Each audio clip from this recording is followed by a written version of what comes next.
Berikutnya kita akan ke pembicara berikutnya, Pak Juju Juanda. Beliau akan menyampaikan materi mengenai inovasi produk peledakan dalam meningkatkan aspek efisiensi dan keselamatan kerja. Bisa kami sampaikan profil Bapak Juju Juanda terlebih dahulu. Beliau saat ini bekerja di PT DNX Indonesia, Dyno Nobel, sebagai Marketing dan Business Development Manager. Beliau menamatkan pendidikan dari ITB, Institut Teknologi Bandung, jurusan Teknik Pertambangan, dan menamatkan Magister Manajemen dari IPMI International Business School di tahun 2019. Ini Pak Juju ini sepertinya sangat mencintai mata kuliahnya Pak Mulhim dulu ya. Karena sejak lulus beliau memang bekerja banyak di bidang peledakan, pernah di Dyno Nobel Indonesia, Blast Engineer dari tahun 2001, kemudian di Pama Persada Nusantara, juga Drill and Blast Section Head dari April 2003, kemudian di Sandvik Mining and Construction Indonesia, Product Line Manager, Rotary Tools, kemudian di Dyno Nobel beliau pernah menduduki beberapa jabatan sebelum Marketing and Business Development Manager, Commercial Manager, dan juga Area Operation Manager dari Juni 2019. Organisasinya di Perhapi Indonesian Mining Expert Association sebagai Kepala Divisi untuk Blasting Working Group, kemudian juga anggota International Society of Explosive Engineers, dan Indonesian Blasting Engineer Society sebagai pendiri dan juga saat ini menjabat sebagai ketua. Kami persilahkan Pak Juju Juanda untuk menyampaikan materinya. Mohon bisa ditepati waktunya 15 menit untuk Anda. Kami persilahkan Pak Juju. Oke, slide-nya sudah kelihatan Pak? Kelihatan Bapak. Oke, terima kasih. Assalamualaikum warahmatullahi wabarakatuh. Jadi pada kesempatan ini saya akan menyampaikan mengenai blasting improvement dengan waktu 15 menit, di mana sebetulnya material ini cukup untuk 2 jam ya, jadi saya coba mempersingkat. Jadi seperti yang disampaikan Pak Bambang, bahwa market di mining growth-nya relatif stagnan, tetapi dengan pemain yang cukup banyak, sehingga persaingan tidak bisa dihindari ya. Sehingga tambang saat ini memasuki red ocean atau jenuh, karena pemainnya cukup banyak, sedangkan kuenya terbatas. Jadi intinya sih hanya yang efisien yang akan survive atau bertahan. Jadi sebetulnya dari sisi blasting, kita mengajak untuk merubah paradigma dari cost oriented menjadi profit oriented, karena kita ketahui kalau pemotongan cost ada batasnya, lebih sedikit, namun kalau kita orientasi ke profit akan lebih banyak. Produk yang akan saya sampaikan adalah, atau metode yang akan saya sampaikan mengenai differential energy. Ini merupakan produk terbaru dari Dyno Nobel atau DNX. Sebelumnya saya menyampaikan mengenai development atau perkembangan dari bahan peledak. Yang pertama adalah initiation system. Kita ketahui dari abad 19 ya, sudah ada bahan peledak sampai sekarang. Sekarang sangat banyak digunakan nonel, walaupun di quarry atau konstruksi masih menggunakan elektrik. Dan sekarang sudah menggunakan elektronik, dan mungkin sebentar lagi akan menggunakan wireless. Jadi perkembangannya cukup signifikan dan dinamis. Berikutnya dari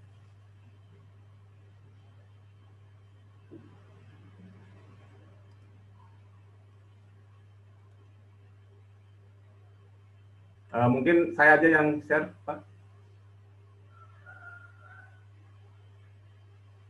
Tolong ditutup ya.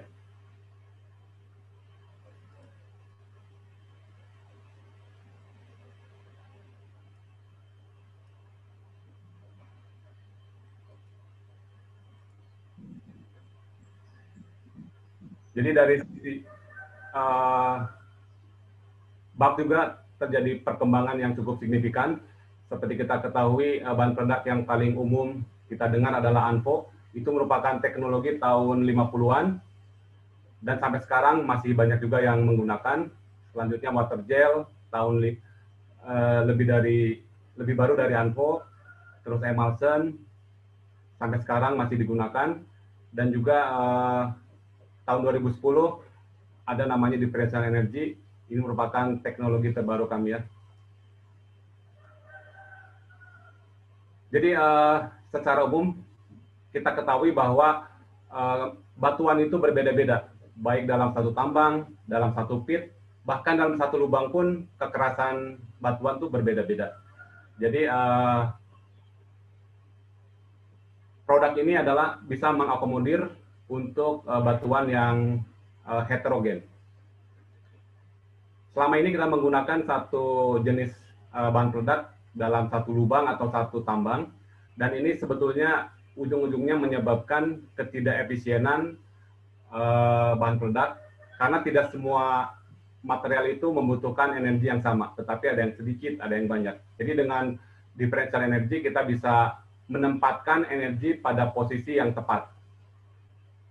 Jadi ujung-ujungnya akan mengurangi cost dari eksplosif juga. Jadi ini merupakan perpaduan dari bahan peledak itu sendiri dan juga kerak. Jadi tidak bisa terpisah. Sehingga menghasilkan suatu bahan peledak yang bisa disesuaikan density-nya atau energinya. Jadi seperti ini kita lihat, batuan yang medium kita tempatkan bahan peledak dengan density yang sesuai, dan misalnya batuan yang lebih lunak kita gunakan bahan peledak yang lebih sedikit energinya. Jadi secara umum kita menempatkan energi sesuai dengan kebutuhan. Di mana sekarang semuanya dipukul rata, mau keras, mau lembek, digunakan satu bahan peledak. Jadi ini ada videonya supaya saudara semua bisa melihat konsepnya seperti apa.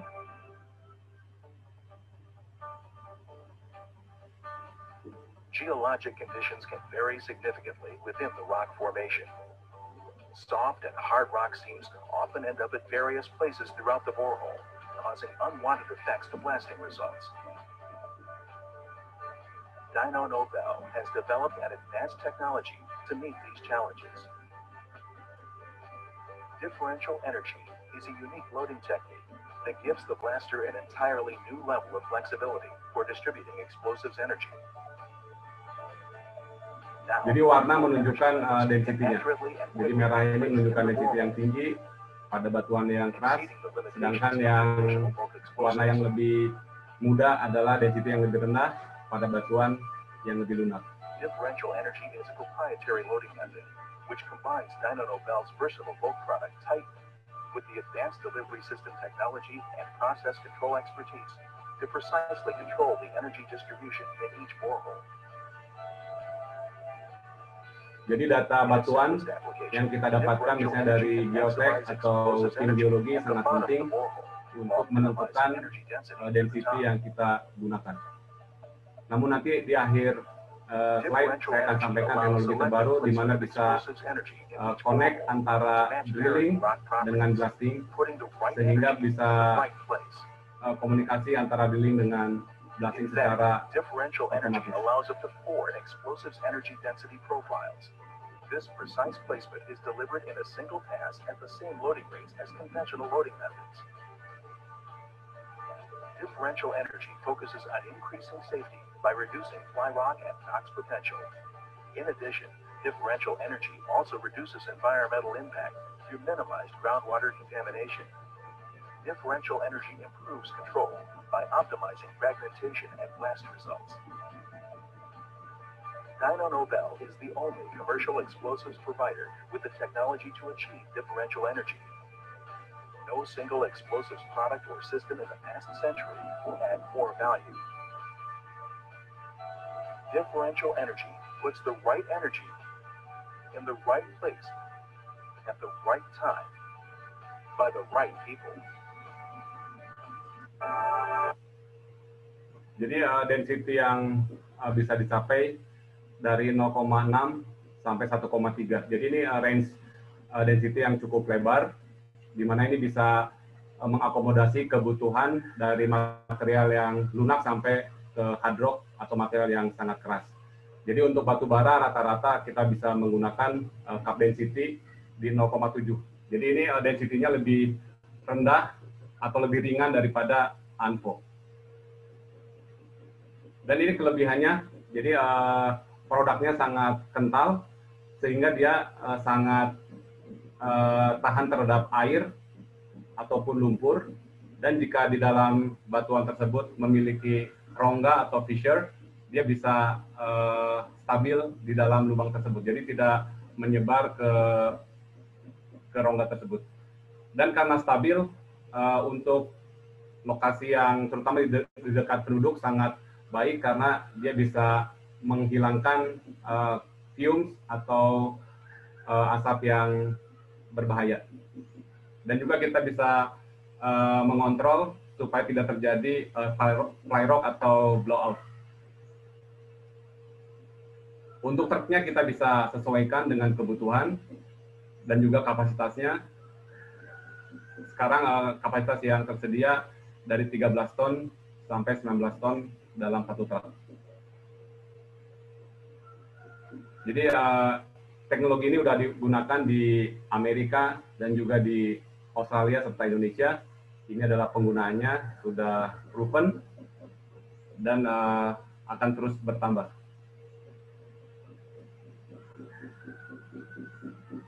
Jadi kita sudah di Indonesia sudah digunakan juga density-nya dari 0,7 sampai 1,1 dan kita gunakan di tambang batu bara dan juga di tambang biji.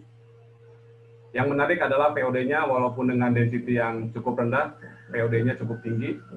Kita sudah coba ukur untuk density 0,7, POD-nya masih di 4.600-an.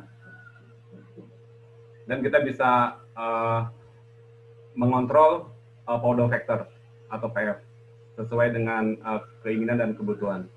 Dan untuk tambang yang dekat dengan community, kita bisa lakukan control blasting dengan mengatur energi dari setiap lubang yang ada. Ini merupakan suatu terobosan. Jadi Delta E Square adalah kelanjutan dari Delta E yang sebelumnya, namun ini sudah terintegrasi dengan sistem drilling, di mana di drilling kita lengkapi dengan sensor-sensor yang akan mengkonversi dari putaran dan juga tekanan dari drilling untuk dijadikan informasi litologi batuan dari lubang tersebut. Sehingga informasi dari litologi tersebut bisa dikonversikan menjadi energi yang dibutuhkan, dan ini input dari kepada truk adalah density yang digunakan, sehingga betul-betul informasi batuan tersebut bisa langsung dikirimkan dari drilling kepada truk, sehingga tidak perlu manual lagi untuk memasukkan density yang diperlukan. Jadi ini contohnya, jadi kita mendapatkan data dari drilling, tiap lubang bisa berbeda-beda informasinya, dan truk akan meloading sesuai dengan informasi dari drilling tersebut. Ini video terakhir, teknologi kita yang terbaru.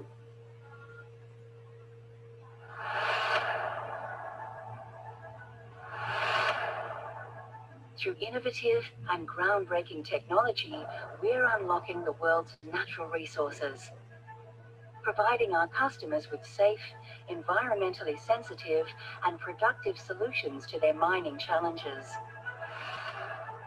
With 150 years of explosive technology innovation, supporting our ever more advanced and comprehensive product range, we're a tried and trusted partner to the world's leading mining, quarry, and construction enterprises. In fact, The strength of our collaborative customer partnerships is key to how we develop the premium technology solutions required in today's challenging and rapidly changing mining environment.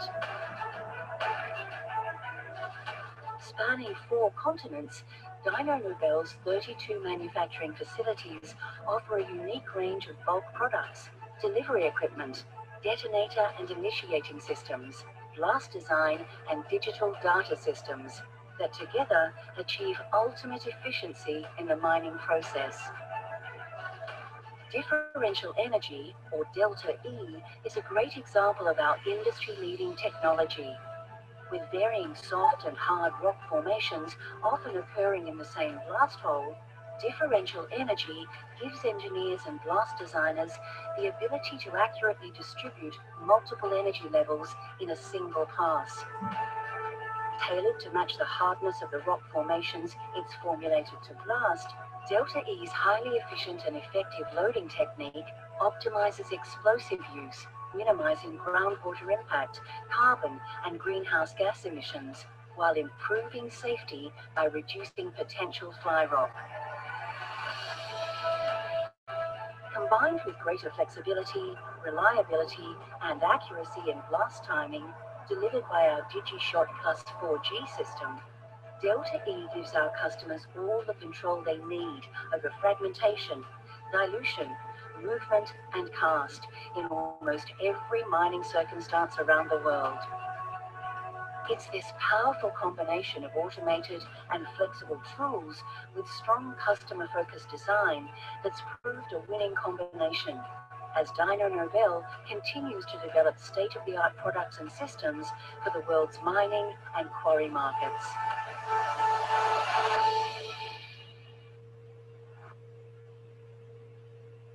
Demikian presentasi dari saya, cukup singkat. Jika ada pertanyaan silakan di kolom chat atau hubungi saya by email atau telepon. Demikian, terima kasih. Assalamualaikum warahmatullahi wabarakatuh. Waalaikumsalam warahmatullahi wabarakatuh. Terima kasih Pak Juju atas paparannya. Berikutnya kita pembicara terakhir pada sesi paparan ini, Bapak Ahdi Rahmandita. Beliau akan menyampaikan paparan mengenai peran digitalisasi dalam mendukung perencanaan dan operasional pertambangan. Sekilas dari profil Pak Ahdi, beliau adalah mining consultant dari RPM Global, menamatkan pendidikan dari teknik geologi dari ITB.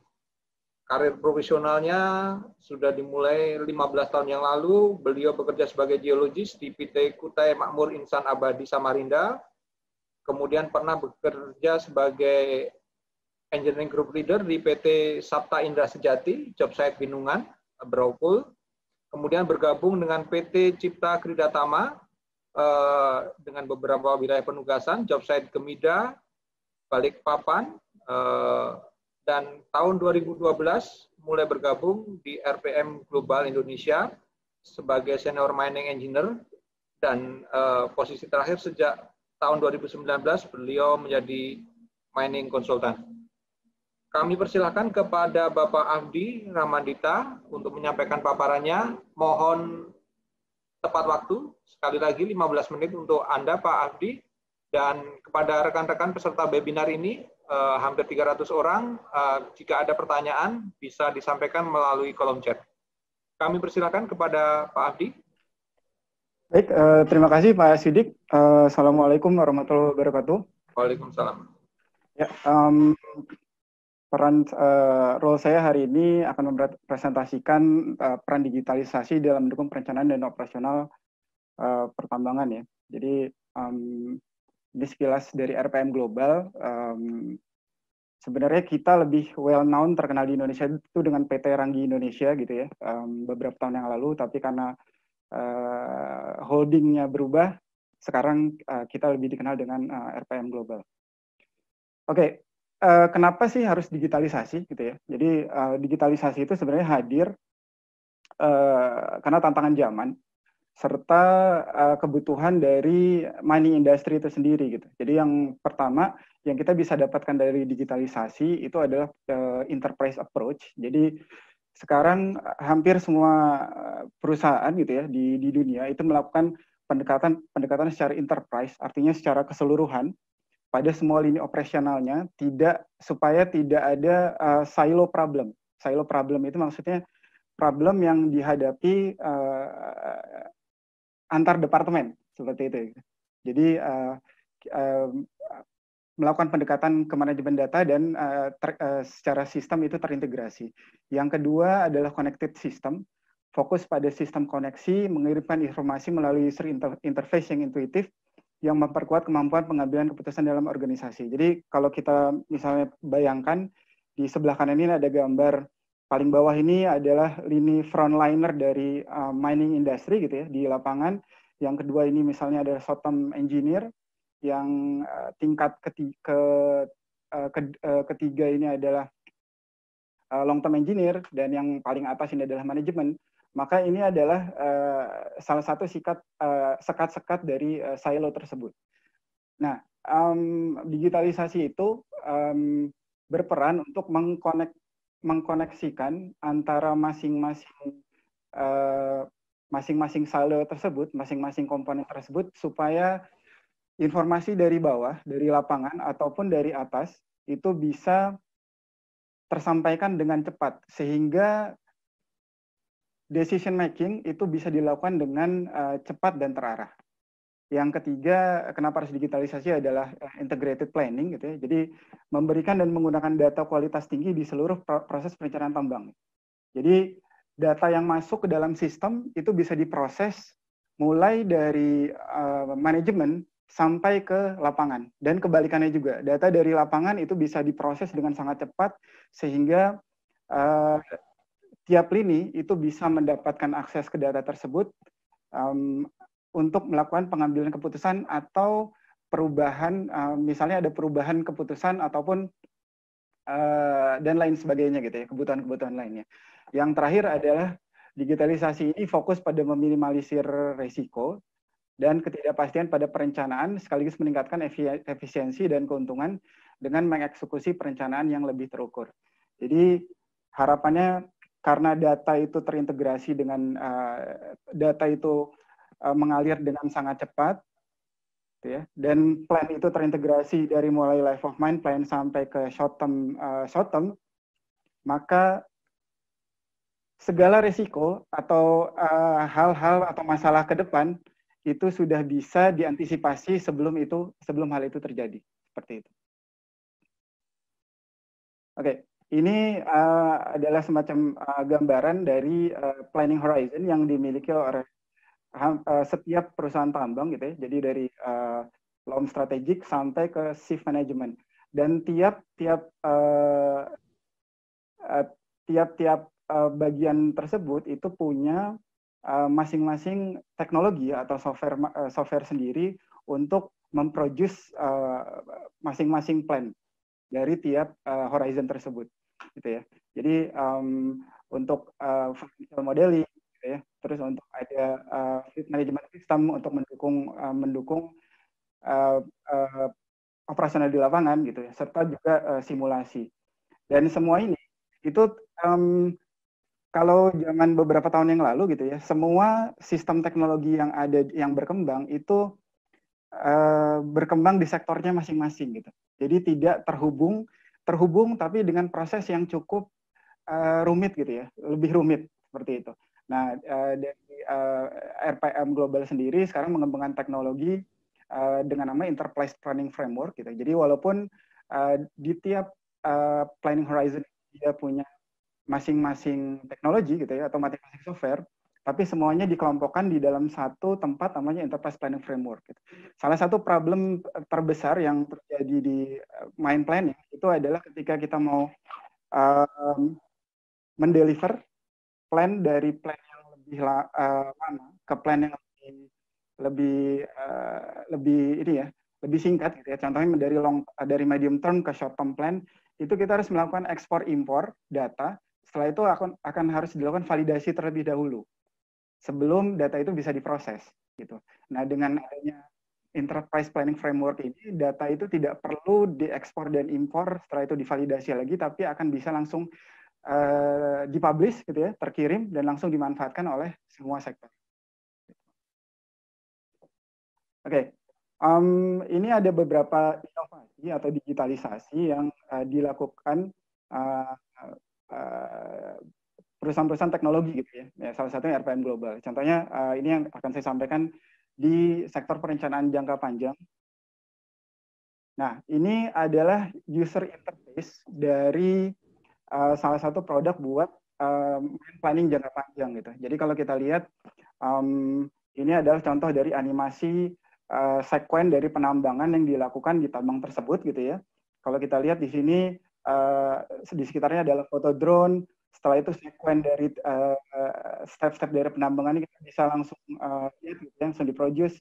Ini kebetulan tambang batu bara, lokasi batu baranya juga kita bisa tahu yang expose di mana, itu ya. Dan kita tidak perlu melakukan picking block secara manual lagi di sini gitu ya. Kita tinggal masukkan semacam aturan atau dari mining sequence kita, misalnya taruhlah vertical advance seperti apa, terus horizontal advance seperti apa, itu nanti akan langsung diterjemahkan oleh software gitu ya.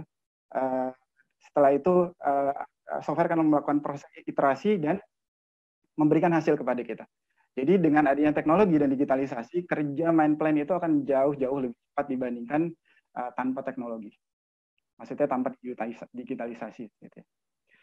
Nah, ini adalah salah satu fitur yang terbaru yang dikembangkan gitu ya, yaitu Intelligent Dynamic Haulage. Kalau kita lihat, kebanyakan yang dilakukan secara manual ketika kita menentukan haulage distance dari sekuen penambangan kita, itu mungkin kita menentukan satu titik di pit gitu ya, satu titik di disposal. Setelah itu kita kira-kira jaraknya 1000 meter nih gitu. Nah, yang dikembangkan di Intelligent Dynamic Haulage ini, kita kembangkan penentuan jalan yang dinamis, mempertimbangkan semua opsi dari setiap blok yang ditambang. Dan kalau kita lihat juga, salah satu yang kenapa penentuan haulage distance itu sangat susah dilakukan di tambang gitu ya, karena phase posisi dari pit ini akan selalu berubah seiring dengan perkembangan dari sekuen penambangan gitu.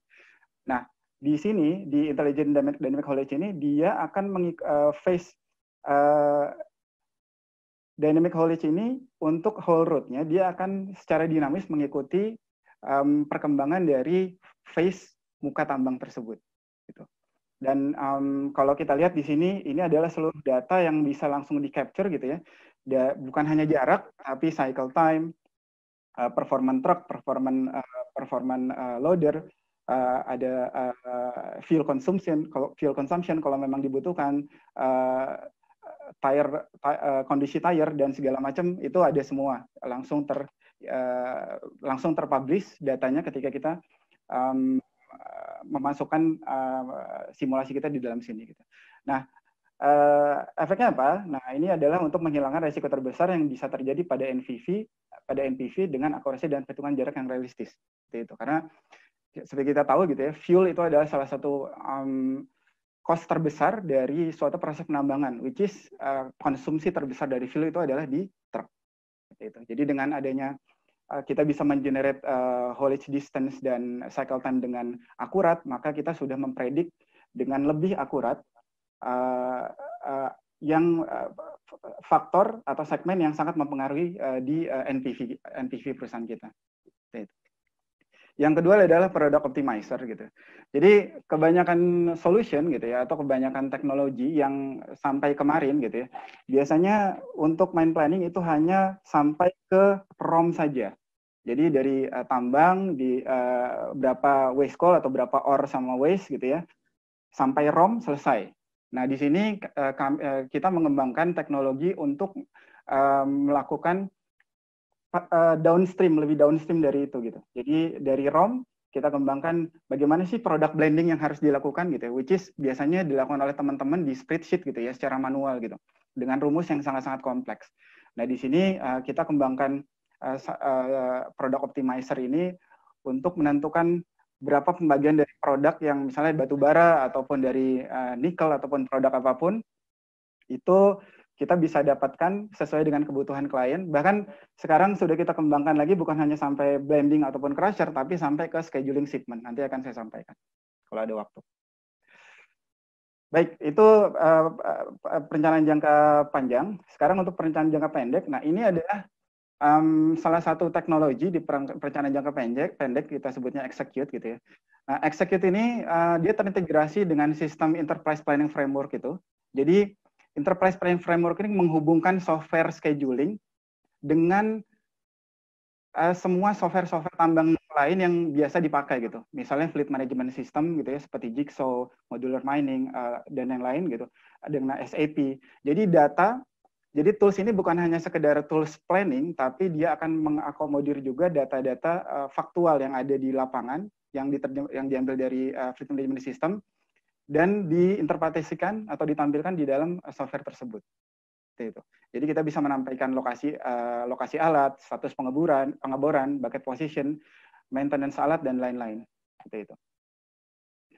Oke, nah ini adalah salah satu fitur yang baik juga gitu ya. Jadi sekarang kita ketika ini adalah contoh dari boundary plan gitu ya. Ketika kita melakukan kita update topografi, maka boundary plan itu akan otomatis terupdate seperti itu. Baik plan maupun baik di plan gancapnya ini maupun di perhitungan. Itu, which is itu tidak bisa dilakukan dengan teknologi-teknologi sebelumnya. Yang selanjutnya adalah permodelan dan penjadwalan alat memastikan produktivitas, travel time, dan arah pergerakan alat dimasukkan dalam perencanaan gitu ya. Jadi ketika ada perubahan plan, misalnya kita melakukan penyisipan, melakukan update schedule di daerah ini gitu ya, maka otomatis blok-blok penambangan berikutnya atau activity area berikutnya itu akan bergeser langsung gitu. Kita tidak harus, misalnya kita bikin weekly plan nih, di hari Rabu kita melakukan revisi plan gitu. Kalau dengan teknologi yang sebelumnya, kita harus melakukan revisi plan dari Rabu sampai hari Minggu gitu ya. Kalau ini enggak, kita plan Rabu, maka activity area yang ada di Kamis, Jumat, Sabtu yang sudah dibikin sebelumnya itu akan tinggal bergeser saja. Jadi akan sangat cepat pembuatan plan. Nah, ini contoh integrasi dengan maintenance gitu ya. Jadi maintenance pun teman-teman main plan tidak perlu lagi menunggu email dari maintenance planner gitu ya. Tapi maintenance planner tinggal melakukan input di dalam software ini gitu ya. Kapan maintenance harus dilakukan, maka otomatis plan kita akan langsung update. Seperti itu. Oke. Nah, selain itu juga kita bisa melakukan update drilling information gitu ya. Jadi drill hole pun bisa kita masukkan datanya berupa drill plan maupun drill aktual gitu ya. Bisa kita masukkan ke dalam execute ini dan kita bisa update statusnya bisa by drilling system melalui fleet management system ataupun kita bisa pakai cara manual dengan Excel add-on, tinggal kita publish saja seperti itu. Nah, ini yang saya sampaikan di awal tadi. Jadi main plan ini pun sudah terintegrasi dengan jadwal shipment gitu. Jadi kita bukan hanya sekarang main planning itu bukan hanya bikin plan sampai ROM saja, tapi kita bisa mengintegrasikan main plan kita yang ditambang gitu ya sampai ke downstream paling ujung, yaitu di jadwal shipment atau jadwal pengiriman ke pembeli seperti itu. Oke, yang terakhir simulasi truk. Nah, ini adalah yang biasa kita lakukan untuk simulasi truk gitu ya. Jadi simulasi load and truck. Padahal kondisi aktualnya itu adalah seperti ini gitu ya. Jadi banyak interaksi dan segala macam gitu ya. Interaksi, ada maintenance, ada istirahat gitu ya. Nah, ini kita coba kembangkan simulasi yang namanya whole sim. Simulasi di dalam dunia penambangan itu kita kembangkan untuk interaksi antar unit gitu ya. Jadi ini adalah contoh dari user interface dari simulation tools yang kita punya gitu ya. Nah, kita benar-benar ketika kita melakukan plan productivity itu benar-benar bukan hanya sekedar jaraknya berapa, setelah itu kita hitung gitu ya secara manual di spreadsheet misalnya. Tapi padahal di kondisi tambang itu akan sangat-sangat dinamis gitu. Banyak interaksi dengan unit yang lain, ada jalan menyempit, which is akan mengurangi cycle time dan komponen-komponen lainnya.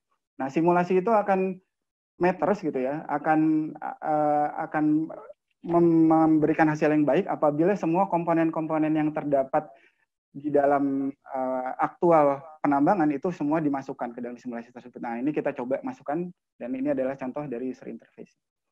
Nah, jadi ini slide terakhir. apa sih yang dilakukan oleh digitalisasi gitu ya, oleh teknologi gitu. Jadi kalau teman-teman pernah main Football Manager gitu ya tahun 2000-an gitu ya, maka yang kita lihat adalah seperti ini gitu. Nah, yang dilakukan oleh teknologi itu adalah mengubah hal ini menjadi seperti ini gitu. Jadi sightseeing kita akan jauh lebih luas, kita bisa melihat lebih dalam gitu ya. Dan semua jaringan dari semua komponen perusahaan, semua komponen enterprise itu saling terkoneksi sehingga cepat dalam melakukan pengambilan keputusan. Baik, mungkin itu Pak Sidik. Terima kasih atas kesempatannya. Assalamualaikum warahmatullahi wabarakatuh. Waalaikumsalam warahmatullahi wabarakatuh. Terima kasih Pak Abdi atas paparannya. Dari 1 menit, Pak.